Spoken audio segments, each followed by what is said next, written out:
আমার স্ত্রীকে আর আমি সান্ত্বনা দিয়ে পারছি না। কারো সান্ত্বনা আর মানে না।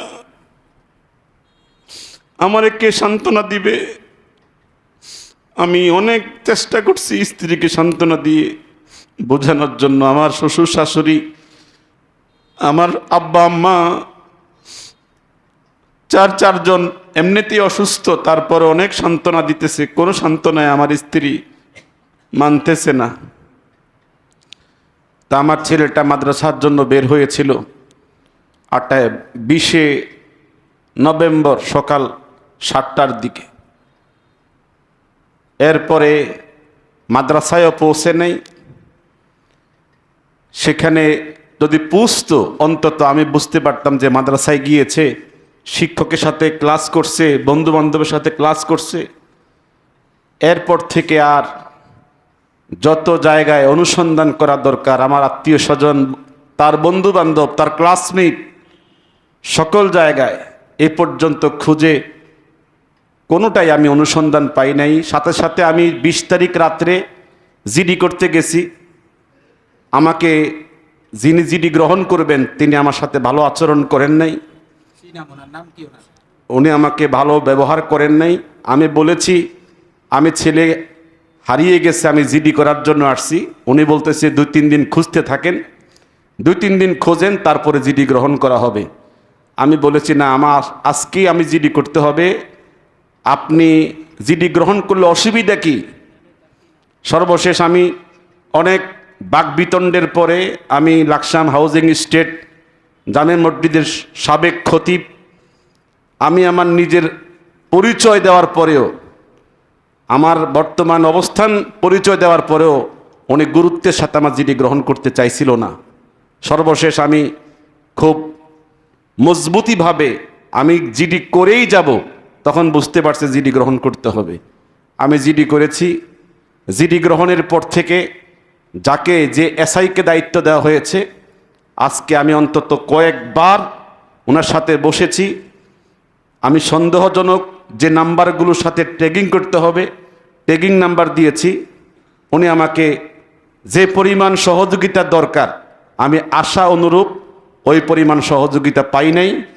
তবে উনি আমার সাথে যখন বসে একবারে খুব সহযোগিতা করবে এমনই আমাকে আশ্বস্ত করে আমি পিছে চলে গেলে, আমি যখন ছেলের খোঁজে চলে যাই, তবে আমি আমার ব্যক্তিগত অনেক কথা ওনাকে জানিয়েছি যেন আমার অবস্থান অনুযায়ী উনি আমার এই জিডির কার্যক্রমটা পরিচালনা করে।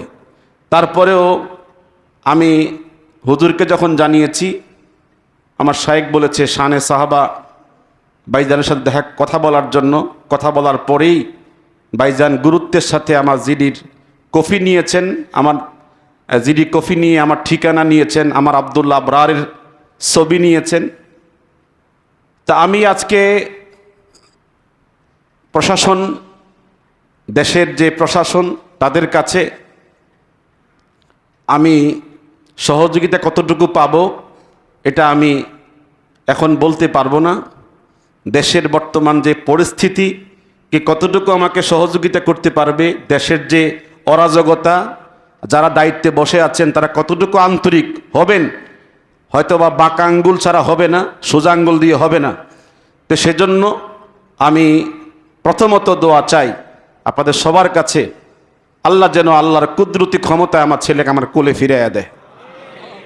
আমি মানুষের কোনো সহযোগিতায়, প্রশাসনিক কোনো ক্ষমতায় আমার ছেলে ফেরত দেবে এটা আমি আজকে এ দোয়ার জন্য আমি আসি নাই।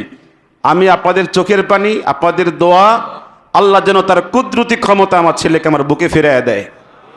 এরপরে দ্বিতীয় হচ্ছে, যদি প্রশাসনিক তারা আন্তরিকতার মাধ্যমে আমার ছেলেকে তদন্ত করে আমার হাতে পৌঁছে দেওয়ার জন্য কাজ চালায়, তাহলে তারাও অবশ্যই প্রশংসার দাবিদার হবে এবং তারা অবশ্যই দেশের দায়িত্ব আদায় করার ক্ষেত্রে তারা যে কতটুকু আন্তরিক তা প্রমাণিত হবে।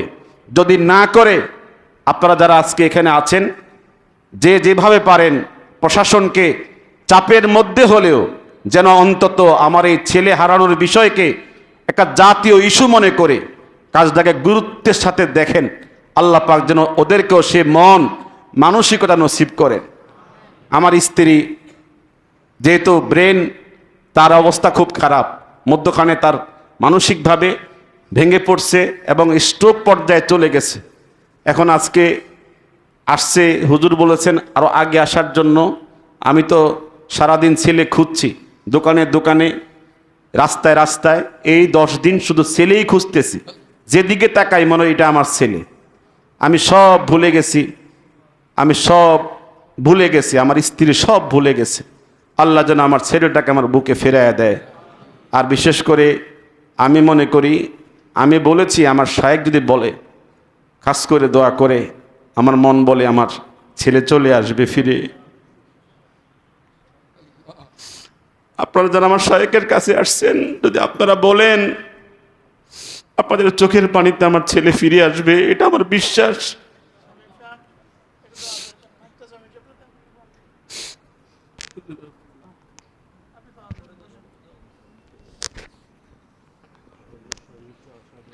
আগামীকাল সকাল 10টায় আমরা প্রত্যেকেই পুলিশ সুপারের কার্যালয়ে থাকবো, যারা যারা পারি ইনশাআল্লাহ, যারা স্থানীয় ইনশাআল্লাহ বলি, যারা যারা আমরা কুমিল্লার আছি, স্থানীয় যারা আছি, আমি আসব, আমার মহাসচিব মহোদয় আছেন, কুমিল্লা মহানগর সভাপতি মহোদয় আছেন। আমরা এখন থেকে আমাদের শাহনা সাহাব আর সার্বিক কার্যক্রমে আমাদের হজরতের কাছে আমরা প্রস্তাব রাখতেছি। হুজুর আমাদের এখন থেকে মুরব্বী ইনশাআল্লাহ আমাদের মুরব্বী হুজুর আমাদেরকে প্রত্যেকটি বিষয়ে যাবতীয় দিক নির্দেশনা দিবেন। আর আগামীকাল আমরা পুলিশ সুপার এবং ডিসি দুজনের সাথেই আমরা দেখা করব, লিখিতভাবে আলটিমেটাম দিব। ওনারা কি বলে আমরা দেখব। পুলিশ প্রশাসন চাইলে কোনোভাবেই সে নিখোঁজ থাকবে না। অবশ্যই পুলিশ প্রশাসন অবশ্যই আন্তরিক হলে সে বেরিয়ে আসবে ইনশাআল্লাহ। এটা পুলিশকে আশ্বাস দিতে হবে। আর কোন দারোগা তিনি সেই জিডি করতে তিনি অনাগ্রহ দেখিয়েছেন, এটাও আমরা খুঁজে বের করব ইনশাআল্লাহ। আমাদের সংগঠনকে আলহামদুলিল্লাহ বাংলাদেশে প্রথম কোনো সংস্থা, এই একমাত্র সংস্থা যেটা সরকার আইনি সেবা দেওয়ার জন্য আলেমদেরকে অনুমোদন দিয়েছে আলহামদুলিল্লাহ। আমাদের লাইসেন্স নাম্বার S14279, এই লাইসেন্স একমাত্র লাইসেন্স বাংলাদেশে যে আইনি সহায়তা আলেমদেরকে দেওয়ার জন্য আমরা পেয়েছি, অনেক কষ্ট করেছি আলহামদুলিল্লাহ।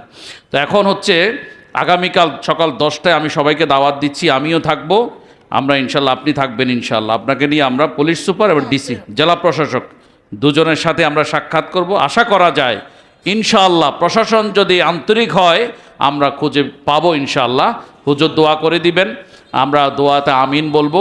আর আমি আমার যারা যদি কেউ উদ্দেশ্য প্রণোদিতভাবে নিয়ে থাকেন, আমি আপনাদেরকে আশ্বস্ত করতে চাই আপনাদের কোনো ক্ষতি হবে না। আপনার ছেলেটাকে ফিরিয়ে দেন, আপনাদের কোনো ক্ষতি হবে না, ফিরিয়ে দেন। এই ওনার একটা মেয়ে অলরেডি মারা গেছেন গত সপ্তাহে, আর আপনি এই সপ্তাহে ছেলেটাকে নিয়ে গেলেন। কেমন মানুষ ভাই আপনি? আল্লাহর ওয়াস্তে ফিরিয়ে দেন। হুজুর আমাদের জন্য দোয়া করবেন না। আলহামদুলিল্লাহ রাব্বিল আলামিন والصلاة والسلام على سيد المرسلين وآله وصحبه أجمعين ربنا ظلمنا أنفسنا وإن لم تغفر لنا وترحمنا لنكونن من الخاسرين ربنا آتنا في الدنيا حسنة وفي الآخرة حسنة وقنا عذاب النار ربنا هب لنا من أزواجنا وذرياتنا قرة أعين واجعلنا للمتقين إماما رب ارحمهما كما ربياني صغيرا اللهم ارحمنا فإنك خير الراحمين اللهم انصرنا فإنك خير الناصرين اللهم ارزقنا فإنك خير الرازقين اللهم احفظنا فإنك خير الحافظين يا أكرم الأكرمين يا أول الأولين يا سميع بصير يا واحد القهار يا جليل الجبار يا رب العالمين আল্লাহ আপনি আমাদের প্রতি দয়া করেন আল্লাহ। আল্লাহ আমাদের প্রতি দয়া করেন আল্লাহ। আল্লাহ আপনি আমাদের প্রতি গুসা হয়ে আছেন আল্লাহ। আল্লাহ গুসা হয়ে আছেন আল্লাহ। না হলে আল্লাহ এক সপ্তাহে এতগুলো ভূমিকম্পের নোটিশ পেতাম না আল্লাহ।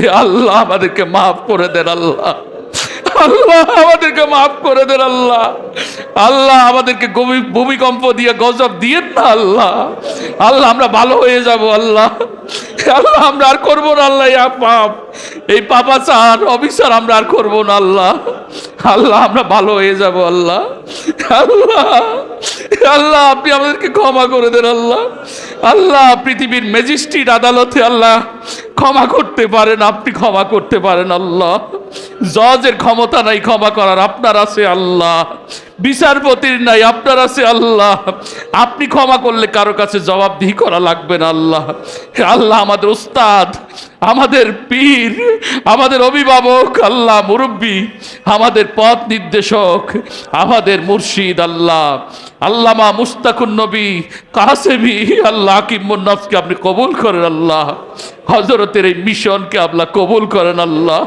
হুজুরের মনের তামান্নাকে আপনি পূর্ণ করে দেন আল্লাহ, উম্মার প্রতি হযরতের দরদকে আল্লাহ আপনি আমলে নেন আল্লাহ, আল্লাহ লক্ষ লক্ষ মানুষ আল্লাহ হযরতের কাছে আল্লাহ আসে একমাত্র আপনাকে পাওয়ার জন্য আল্লাহ, এই সুদর্ণপুরকে আল্লাহ কবুল করেন, এই মাটিকে আল্লাহ আপনি কবুল করেন আল্লাহ, এই মাদ্রাসাকে কবুল করেন আল্লাহ, মাদ্রাসার যত হাজাত আপনি পূরণ করেন আল্লাহ, ছাত্র শিক্ষককে কবুল করেন আল্লাহ, যিনি জায়গা দিয়েছেন তারে কবুল করেন আল্লাহ, যারা দান করেছেন এখানে তাদেরকে কবুল করেন আল্লাহ, আল্লাহ আমাদের উস্তাদ আল্লামা ইউসুফ ইকবাল সাহেবকে আল্লাহ সুস্থ করে দেন আল্লাহ, হযরতের হামলাকারীকে আল্লাহ আপনি গ্রেফতার হওয়ার মতো ব্যবস্থা করে দেন আল্লাহ, আল্লাহ মুফতি মুফতালিব হোসেন সালেহী সাহেবের অন্তরকে আল্লাহ আপনি সান্ত্বনা দিয়ে দেন আল্লাহ, অন্তরকে আল্লাহ শান্ত করে দেন আল্লাহ, তার সন্তানকে সন্ধান দেন আল্লাহ, তার সন্তানের সন্ধান নিশ্চিত করে দেন আল্লাহ, আমরা যারা হাত উঠেছি আল্লাহ আমাদের মাতা পিতার কবর আযাব মাফ করে দেন আল্লাহ, শ্বশুর শাশুড়ির কবর আযাব মাফ করেন আল্লাহ, আমাদের আত্মীয় স্বজন পিতৃকুল মাতৃকুল শ্বশুর শাশুড়িকুলের সকলের কবর আযাব মাফ করে দেন আল্লাহ, এ আল্লাহ তামাম বাংলাদেশে আল্লাহ সমস্ত জনপদকে ইসলামের রাহে আল্লাহ কবুল করেন আল্লাহ, আসন্ন নির্বাচনকে আল্লাহ সুস্থ করে দেন আল্লাহ, দেশে শান্তি শৃঙ্খলা দান করেন আল্লাহ রব্বুল আলামিন, লক্ষ লক্ষ মাহফিল হচ্ছে, হাজার হাজার বক্তা আল্লাহ এই মুহূর্তে মাহফিলে বের হয়েছে, তাদেরকে নিরাপদ করেন আল্লাহ রব্বুল আলামিন, যারা আজকে এখানে এসেছে তাদের মনের তামান্নাকে কবুল করেন আল্লাহ, আল্লাহ গুনাহ থেকে ফিরে আমাদেরকে আল্লাহ আপনার রাস্তায় শামিল হয়ে যাওয়ার তৌফিক দান করেন আল্লাহ, বাইতুল্লাহ তাওয়াফ নসিব করেন আল্লাহ, মদিনা আথার জিয়ারা নসিব করেন আল্লাহ, যারা একবার গেছে বারবার যাওয়ার তৌফিক দেন আল্লাহ, ও সাল্লাল্লাহু তাআলা আলা খাইরি খালকিহি মুহাম্মাদিন ওয়া আলিহি ওয়া সাহবিহি আজমাইন বিজুদি সুবহানা রাব্বিকা রাব্বিল ইজ্জাতি আম্মা ইয়াসিফুন ওয়া সালামুন আলাল মুরসালিন ওয়ালহামদুলিল্লাহি রাব্বিল আলামিন। ইনশাআল্লাহ ইনশাআল্লাহ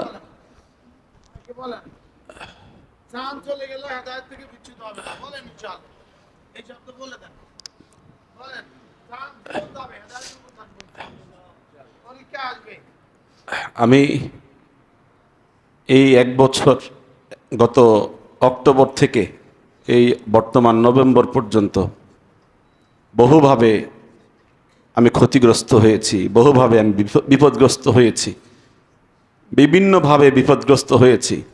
যত বিপদ আমার সামনে আসতেছে আমার শায়েখে বারবার আমাকে বলছে অত আপনার জন্য আল্লাহ তাআলার পক্ষ থেকে এই বিপদের বিপরীতে আল্লাহ পাক নেয়ামত জমা রাখতেছে, এটা আমি অক্ষরে অক্ষরে বিশ্বাস করি।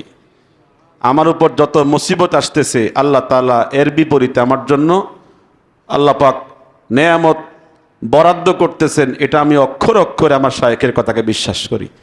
যদি আমার জীবনটাও চলে যায়, আমার জীবনটাও শেষ করে দেয়, আমি যেন অন্তত ইস্তেকামাতের উপর থাকতে পারি। আল্লাহ আমাকে যেন সেই ইস্তেকামাতের তৌফিক দান করেন। দোয়া চাই সকলের কাছে।